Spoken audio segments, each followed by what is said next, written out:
빌립보서 1장 9절에서 11절입니다. 빌립보서 1장 9절에서 11절. 1장 9절에서 11절 다 같이 읽겠습니다. 내가 기도하노라. 너희 사랑을 지식과 모든 총명으로 점점 더 풍성하게 하사 너희로 지극히 선한 것을 분별하며 또 진실하여 허물 없이 그리스도의 날까지 이르고 예수 그리스도로 말미암아 의의 열매가 가득하여 하나님의 영광과 찬송이 되기를 원하노라. 아멘. 할렐루야. 사람이 거듭나면 그때부터 하나님의 다루심이 시작이 됩니다. 원래 사람은 출생부터 죽음까지 다 하나님의 손안에 있어요. 모든 사람 예외 없습니다. 우리 영혼이 하나님으로부터 왔고 우리 육체도 하나님으로부터 왔고 우리의 생의 모든 날수가 하나님이 주신 것입니다. 그래서 우리가 거듭났든지 안 났든지 상관없이 인생은 하나님께 속했습니다. 우리 머리털 수도 다 세시고 매일매일 머리털 숫자 다를 거 아니에요. 다 알고 계세요. 작은 벌레도 하나님이 허락하지 않으면 떨어지는 법이 없다. 그거죠. 그런데 모든 인생의 시간이 하나님의 손안에 있지만 하나님의 특별한 다루심이 시작될 때가 있어요. 우리가 거듭날 때부터입니다. 예수님 믿고 거듭나면 그때부터 이제 하나님이 적극적으로 그 손을 내밀어 우리 삶에 개입하시고 우리를 다루시는 것입니다. 그래서 마치 농부가 씨를 뿌리고 나서 그때부터 이제 물 주고 거름 주고 그렇죠? 농약 뿌리고 막 하잖아요. 예. 그것처럼 하나님이 거듭난 사람을 다루시기 시작합니다. 그래서 오늘 우리가 읽은 말씀 9절 보면 내가 기도하노라. 너희 사랑을 지식과 모든 총명으로 점점 더 풍성하게 하사. 바울이 빌립보 교인들을 위해 기도해요. 너희의 사랑이 지식과 모든 총명으로 점점 더 풍성하게 되기를 원한다. 우리가 예수님을 영접한 순간부터 하나님과의 사랑이 시작된 거예요, 여러분. 하나님은 우리를 영원 전부터 택하시고 사랑하셨지만 그 사랑을 우리가 깨닫는 순간부터 이제 하나님과의 쌍방향 사랑이 시작되는 거예요. 우리가 예수님을 영접하기 전에는 하나님의 일방적인 사랑이에요. 우리는 하나님을 알지도 못해요. 근데 하나님이 일방적으로 원사이드 러브를 하는 거예요. 그러다가 우리가 예수님을 믿는 순간부터 이제 쌍방향으로 사랑을 시작하는 거예요. 하나님과의 밀월이 시작되는 거예요. 우리가 하나님과 사랑하는지 누가 알아요? 세상 사람들은 모르거든요. 우리가 무슨 옷을 입었는지 무슨 백을 들었는지는 봐도 내 영혼에 어느 누가 함께하고 계시는지 모르거든요. 그러니까 하나님과의 사랑은 밀월 관계. 그런데 문제는 우리가 이렇게 사랑을 시작했지만 하나님에 대해서 아무것도 모르는 거예요. 사랑을 하면 내가 사랑하는 저분이 어떤 분인지 알아야 되잖아요. 네, 여러분 그래서 기도 제목이 있거나 문제가 있으면 목회자한테 말을 해주는 게 좋아요. 왜냐하면 제가 그걸 모르면 뭐 집통계시 저 잘 못 받아요. 그러니까 모른단 말이에요. 그 여러분들 위해 기도할 때 이름밖에 부르는 게 없어. 근데 저에게 이제 기도 제목을 말씀하시면 그 기도 제목을 이제 제가 기도하는 거예요. 그러면 기도가 훨씬 강하고 깊이 들어가더라고요. 네. 그래서 그런 거를 그 무의미하다 생각하지 말고 말을 해야 돼요. 네. 사랑도요, 방법이 있어요. 그냥 하고 싶다고 다 되는 게 아니라 사랑을 잘하려면 방법을 알아야 돼요. 그런데 그 방법의 첫걸음이 지식이에요. 내가 사랑하는 사람에 대한 지식, 하나님을 아는 지식이 있어야 돼요. 그리고 하나님을 향해서 마음이 열려야 돼요. 사랑이 이게 뭐 의지만 갖고 되는 건 아니거든요. 마음이 열려야 이제 사랑이 시작되는 거예요. 네. 그리고 그 사랑을 우리가 체험하는 것도 필요해요. 그래서 하나님이 우리에게 성령을 부어주시는 거예요. 하나님의 영을 우리에게 확 부어주셔서 그 하나님의 영이 우리에게 들어오면 하나님을 아는 지식이 열려요. 뭐 학교 가서 배운 게 아닌데 하나님을 알게 돼요. 그리고 하나님의 사랑을 느끼게 돼요. 그리고 말씀을 우리에게 주실 때 우리가 하나님에 대해서 더 구체적으로 알게 되는 거죠. 그래서 우리가 하나님을 아는 방법은 성령과 말씀 두 가지예요. 성령이 우리에게 오시고 말씀을 통해서 빛을 비춰주는 거예요. 그래서 이 두 가지 방법으로 우리가 하나님을 알아가기 시작하는 거예요. 처음엔 하나님에 대해서 일도 모르다가 이제 그 사랑이 시작되고 진행되면서 하나님에 대해서 더 깊이, 더 많이 알게 되는 거예요. 그래서 아는 만큼, 경험한 만큼 그 사랑이 커지는 거죠. 그래서 우리는 하나님과의 사랑을 키워가는 법을 배워야 합니다. 오늘 본문에 내가 기도하노라 너희 사랑을 지식과 모든 총명으로 점점 더 풍성하게 하사, 그 말씀이 그거예요. 사랑이 시작됐는데 점점 더 풍성하게 되기를 기도한다. 하나님을 아는 지식과 총명으로 너희 사랑이 더 커지기를 내가 원하노라. 그리고 10절 보면 너희로 지극히 선한 것을 분별하며 또 진실하여 허물 없이 그리스도의 날까지 이르고. 우리가 하나님을 사랑할 때 꼭 기억할 것이 분별을 잘 해야 합니다. 이 세상에는 좋은 것이 있고 좋지 않은 게 있어요. 우리가 취할 게 있고 취하지 말아야 될 게 있어요. 이게 분별이 돼야 하나님을 우리가 사랑할 수 있어요.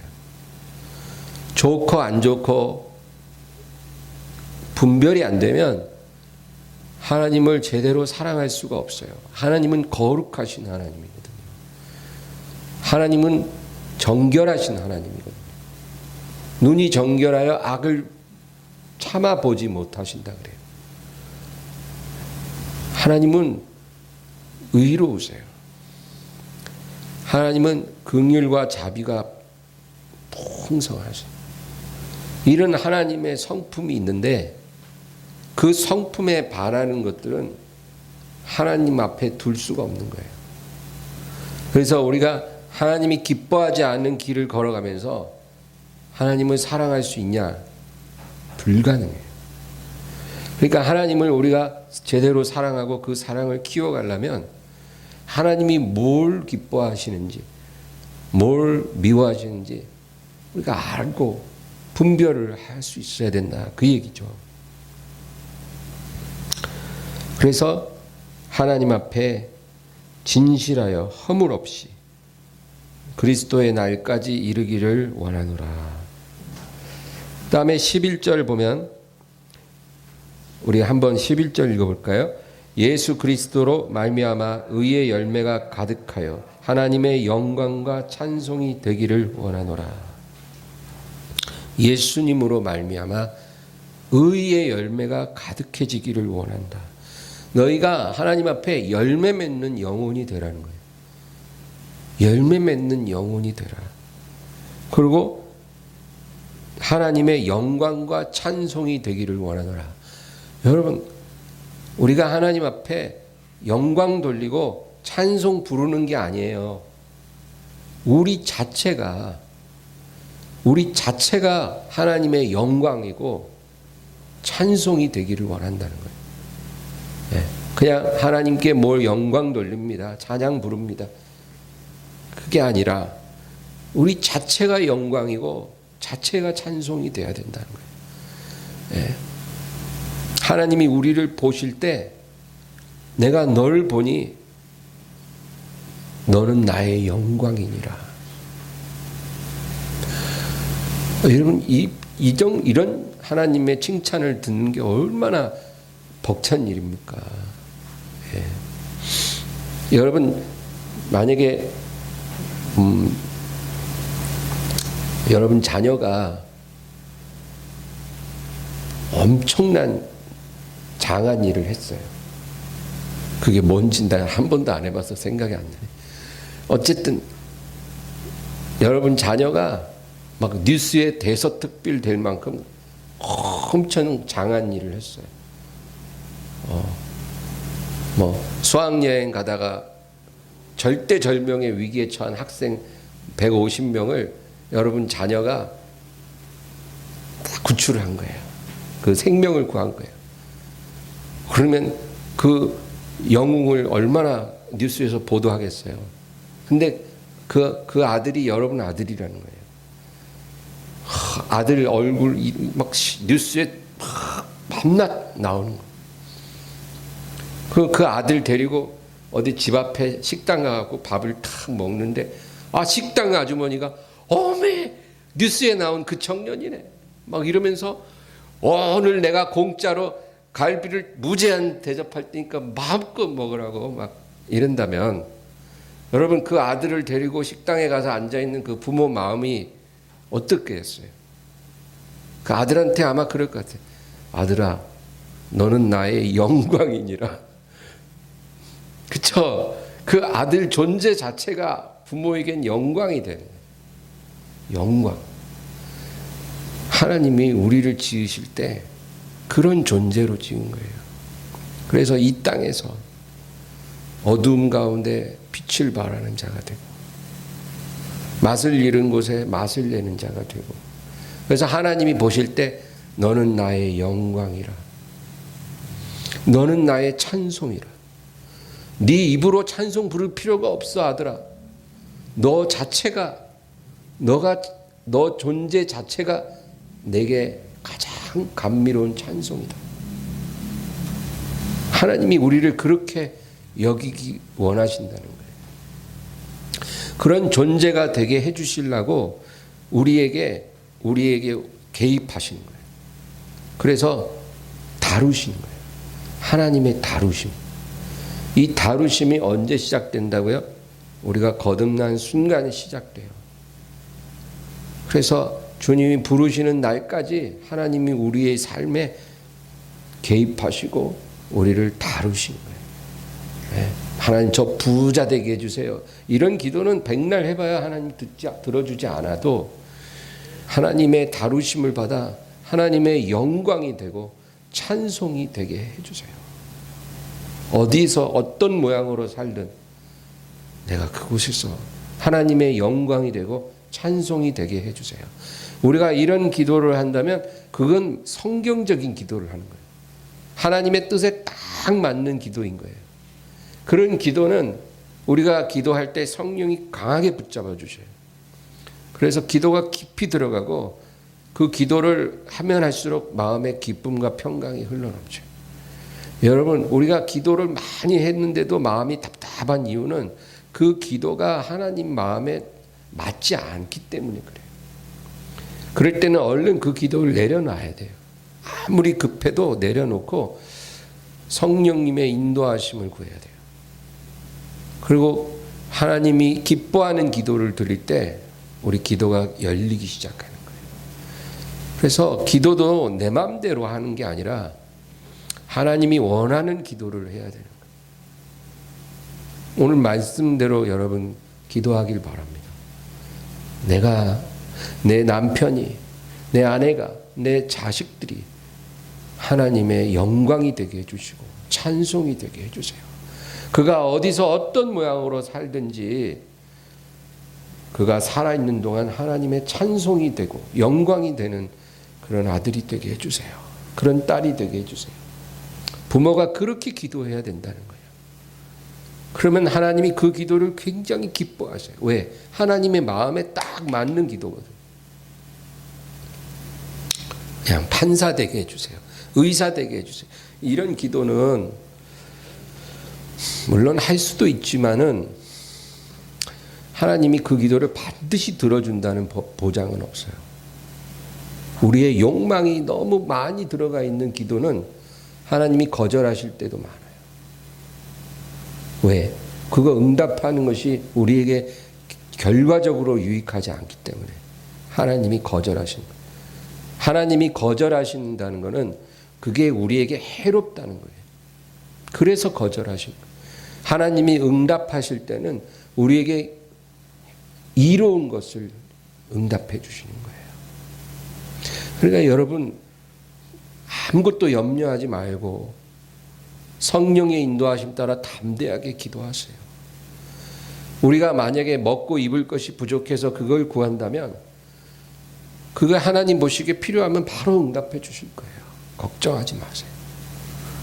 정말 하나님이 보시기에 우리에게 필요한 거라면 내가 기도하기도 전에 하나님이 응답을 준비하셔요. 그러나 하나님이 원치 않는 그런 기도를 우리 욕심으로 한다면 우리가 기도 많이 해도 하나님이 응답해 주시지 않을 거예요. 만약에 하나님이 응답을 해 주신다면 그거는 왜 응답하시냐면 네 고집대로 구해서 받는 응답이 결국 너에게 기쁨이 되지 않는다는 걸 네가 경험하기를 원하노라. 그럴 때 하나님이 응답하실 수도 있어요. 어쨌든 그래서 하나님이 우리를 다루신다. 저와 여러분 하나님이 매일매일 다루시고 있다는 것을 아시기 바랍니다. 하나님이 원하는 모양으로 열매 맺는 영혼이 되게 하려고 우리를 다듬고 계세요. 성경을 읽어보면 성경에 나오는 모든 인물의 일생에 하나님이 그런 다루심이 있다는 걸 우리가 알 수 있어요. 여러분 성경을 어떤 식으로 읽습니까? 저는 구약 성경 특히 그 인물들 이야기를 보면 참 시대도 다르고 뭐 상황도 다르지만 하나님이 그 사람들 다루시는 그 공통된 부분이 있는 걸 발견해요. 여러분 아브라함은 굉장히 훌륭한 사람이지만 그 사람도 문제가 있는 사람이에요. 어떤 문제냐면 어떤 다급한 일이 딱 생기면 하나님의 뜻을 묻지 않고 잘못된 결정을 내리는 사람이에요. 그게 아브라함의 약점이에요. 그래서 그 잘못된 결정을 내리는 그 성격으로 인해서 자기 아내를 2번이나 빼앗겨요. 자기 아내를 누이라고 말하면 안 되는데 마음이 불안하고 다급하니까 자기 아내를 누이라고 말해요. 그래야 자기가 안전할 거라고 생각하는 거죠. 그래서 2번이나 빼앗겠다 찾아요. 그리고 하갈이라는 애굽 여인을 첩으로 맞아들여요. 왜? 자기 아내 사라가 이미 너무 이제는 나이가 들어서 아기를 가질래야 가질 확률이 0.0.1%도 안 되는 거예요. 이제 완전히 끝난 아기를 가질 수가 없어요. 그러니까 아내의 말을 듣고 첩을 얻은 거예요. 이런 결정들을 아브라함이 많이 했어요. 그런데 결과는 어땠어요? 안 좋았어요. 쓴맛을 많이 봤어요. 오히려 그런 결정들로 아브라함의 삶이 더 고단해졌어요. 그러고 나서 나중에 하나님이 아브라함을 모리아산으로 인도하셔서 모리아산 그 산터에 바로 예루살렘 성전이 지어진 거 아시죠? 그 성전 지어진 그곳에 모리아산이 있어요. 그곳에 와서 너의 아들을 내게 바쳐라. 순종했어요. 자기 마음대로 다급한 상황에서 결정해서 쓴맛을 많이 보고 나니까 이제 하나 깨달은 거예요. 하나님이 시키신 대로 살아가는 게 인생의 답이라는 거. 하나님께 무조건 순종하는 게 가장 최선의 결정이라는 거.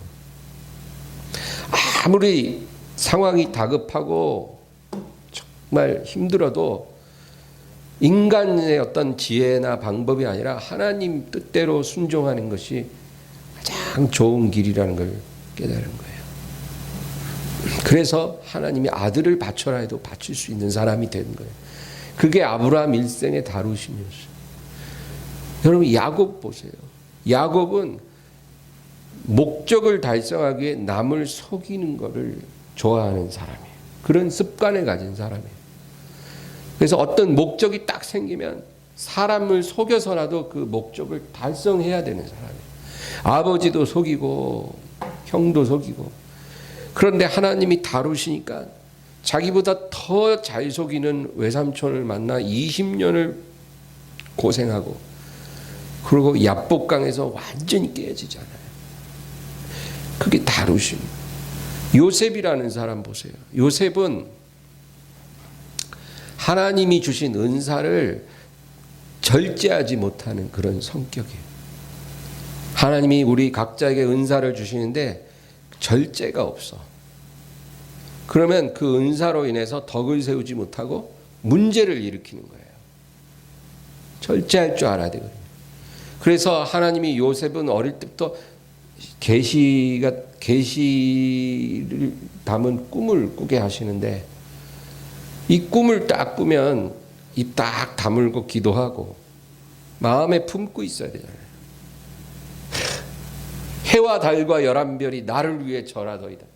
그러면 누가 들어도 그게 무슨 뜻인지 알거든요. 왜냐하면 자기 형제들이 11명이에요. 너희 아버지와 어머니와 우리들이 다 너에게 절하겠느냐? 그런가 보지. 좀 싹수가 없어요, 애가. 그리고 그 다음에 또 며칠 뒤에 꿈을 딱 꿨어요. 형님들, 내가 꿈 꿨는데 들어보세요. 나랑 형님들이랑 밭에서 일을 해서 볕단을 탁 묶는데, 글쎄 내 볕단이 발딱 일어서고 형님들 볕단은 나를 둘러서 절하더이다. 아니 세상에 그런 꿈을 꾸면 입 다물고 조용히 있을 것이지 그렇게 형들 앞에 얘기할 건 또 뭐예요? 그러니까 은사를 절제하지 못해. 그래서 어떻게 됐어요? 애굽에 팔렸어요. 그런 요셉이 13년을 하나님 앞에 불같은 연단을 받았어요. 그러고 나서 어떤 사람이 됐을까요? 은사를 잘 사용할 줄 아는 사람이 된 거예요. 바로의 꿈을 해석하고 술관원의 꿈을 해석하고 그래서 요셉의 길이 열리기 시작한 거예요. 이렇게 다루십니다. 문제가 많은 사람인데 하나님이 다뤄서 변화시키세요. 모세 보세요. 모세는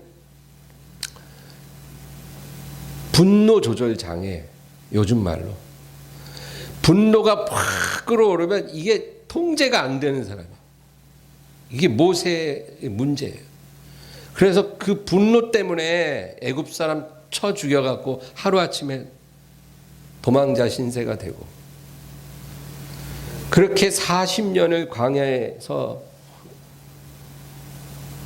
징계받고 그리고 이제 하나님 명령받아 애굽으로 다시 돌아왔는데 출애굽하고 나서도 그 분노 조절이 안 되는 거예요.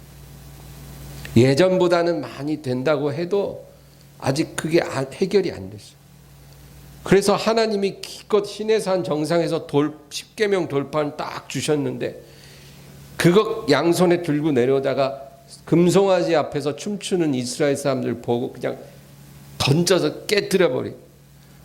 아니 아무리 화가 나도 어디 하나님이 직접 새겨주신 그 돌판을 그렇게 던져버릴 수가 있냐고요. 간이 부어도 한참 부었지. 네? 저 같으면 딱 내려놓고 짱돌 들어서 이렇게 던졌을. 네? 어디 그 돌판 그 귀한 거로 갖다 확 던져버려. 하여간 이 모세는 분노 조절이 안 되는 사람. 그래도 하나님 왜 그때는 별말 안 했어. 왜? 하나님도 모세 이상 빡쳤거든. 그러니까 하나님이 빡쳤을 때 모세도 같이 빡쳤기 때문에 그냥 도매급으로 하나님이 아무 말 안 한 거예요. 예. 그렇잖아요. 아버지가 화가 나갖고 막 술병 막 던지고 있는데 엄마가 옆에서 유리잔 하나 같이 던지면 나중에 남편이 여보 내가 던진다고 당신은 던져? 뭐 이러지는 않을 거 아니에요. 그때는 하나님이 아무 말 안 했어. 그런데 그 다음에 또 문제가 생겼어요. 무리바 물가에서 이스라엘이 원망하니까 하나님이 반석을 명해서 물을 내라 그랬는데 그대로 안 하고 지팡이로 쳐갖고 물을 냈잖아요. 하나님도 시킨 대로 안 하는 거예요. 화나니까 막 혈기로. 나중에 그 혈기 때문에 가나안에 못 갔잖아요. 그러니까 일생 동안 하나님이 모세를 그렇게 다루시는 거예요. 다윗 보세요. 다윗은 문제가 뭘까요? 다윗의 문제는 이성의 유혹에 굉장히 약한, 이성의 유혹이 오면 무너지는 사람. 다른 거는 너무 훌륭한데 약한 게 있어요. 그래서 다윗이 이렇게 사울에게 피해 다닐 때 그때 아비가일이라는 여인을 만났어요. 근데 이 아비가일이라는 여인이 너무 마음에 드는 거야. 근데 남편 있는 여자거든. 그러니 뭐 남편이 있으니까 어쩔 수가 없죠. 근데 이 나발이라는 그 남편이 갑자기 심장마비로 죽어버렸어요. 그러니까 바로 그 다음날 사람을 보내서 그 여인을 자기 아내로 삼아버려요. 마음에 드는 매력 있는 여자를 보면 그 절제가 안 돼요. 그런 다윗이 아비가일을 취할 때는 그 남편 죽자마자 데려왔지만 나중에 밧세바란 여인이 목욕할 때는 그 여인도 남편 있는 여인인데 너무 마음에 드니까 그 여인을 뺏기 위해서 아예 그 남편 우리아를 살인 교사를 해버려요. 아예 함정을 만들어서 죽여버려요. 죽을 때가 아닌데. 그러고는 그 아내를 자기 아내로 삼아버려요.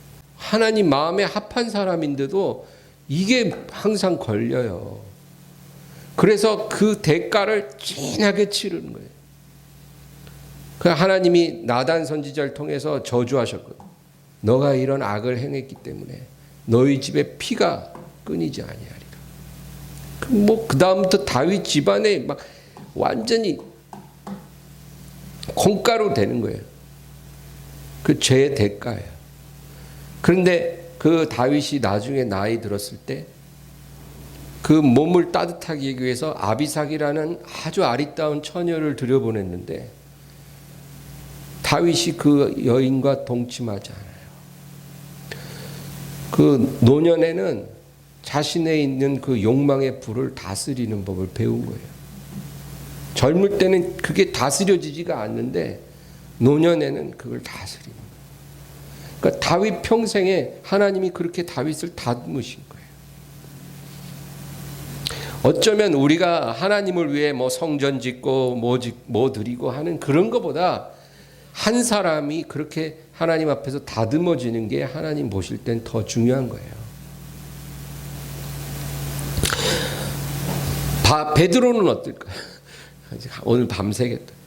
베드로는 급한 마음에 맹세를 하고 장담하는 그런 거를 잘하는 습관이 있어요. 그러니까 나는 장담합니다. 이렇게 말을 잘해요. 근데 그거 못 지켜요. 그래서 베드로 깨어지잖아요. 바울은 어떨까요? 바울은 자기에게 상처 준 사람을 품지를 못하는 그런 습관이 있어요. 그래서 자기가 너무 힘들고 외로울 때 그때 자기를 떠나간 그 마가 요한, 마가의 다락방 알죠? 그 다락방 주인, 그 마가 요한이 자기가 제일 힘들 때 떠나갔거든요. 그런데 그때 상처를 막 받았어요. 그러고는 다시는 내가 마가를 보지 않으리라. 그렇게 결심을 했는데 바나바가 여보게 바울 그러지 말고 한 번 더 기회를 줍시다. 젊은 사람이 너무 힘드니까 그렇게 실수를 했지만 다시 한번 기회를 주고 우리 다음번 선교 여행할 때 또 데리고 갑시다. 안 돼! 바울이 그런 사람이에요. 내가 가장 힘들 때 나를 버린 놈이야. 내가 혼자 가는 한이 있어도 그 놈은 못 데려가. 그래갖고 바나바랑 대판 싸워서 그 다음부터는 바나바 따로 바울 따로 갈라져서 선교여행을 다니게 됩니다. 그래서 바울은 실라를 데리고 가고 바나바는 마가를 데리고 가는 거예요. 그런데 나중에 바울이 뭐라 그래요? 디모데에게 편지 쓸 때 네가 나에게 올 때 마가를 데리고 와라. 저가 나한테 필요하다. 변한 거예요. 변한 거. 자기에게 상처 준 사람은 절대 용서 못하는 성격인데 변했어요. 그리고 고린도전서 13장을 쓰는 거예요.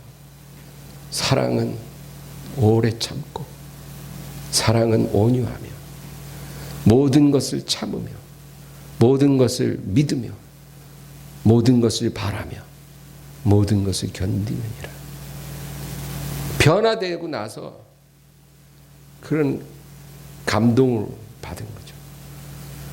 모든 것을 참고 모든 것을 믿는다는 말은 뭔지 아세요?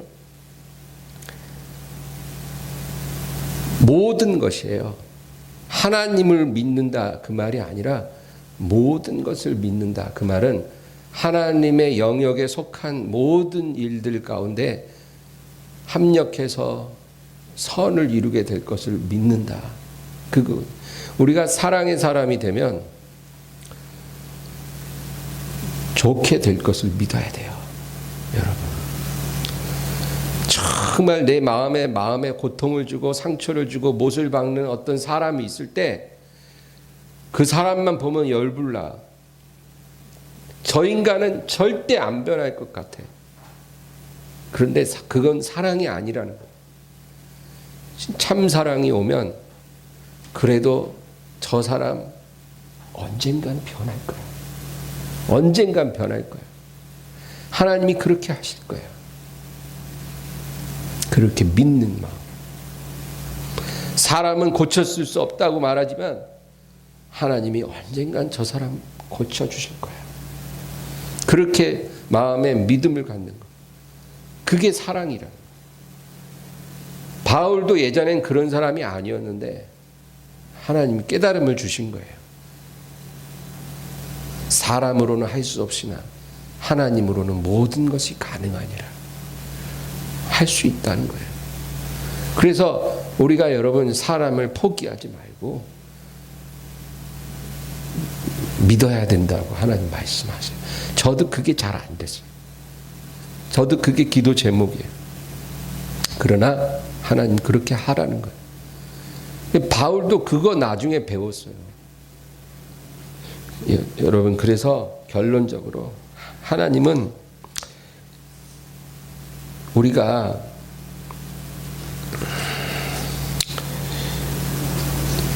여기 빌립보서 1장 6절 보면 6절 보세요. 그 너희 안에서 착한 일을 시작하신 이가 그리스도 예수의 날까지 이루실 줄을 우리는 확신하노라. 우리 안에서 착한 일을 하신다. 시작하셨다. 그 착한 일이 뭐예요? 우리 영혼이 열매 맺는 영혼이 되도록 하나님이 일을 시작하셨다 그 말이에요. 그게 우리 안에서 하나님이 하시는 착한 일이에요.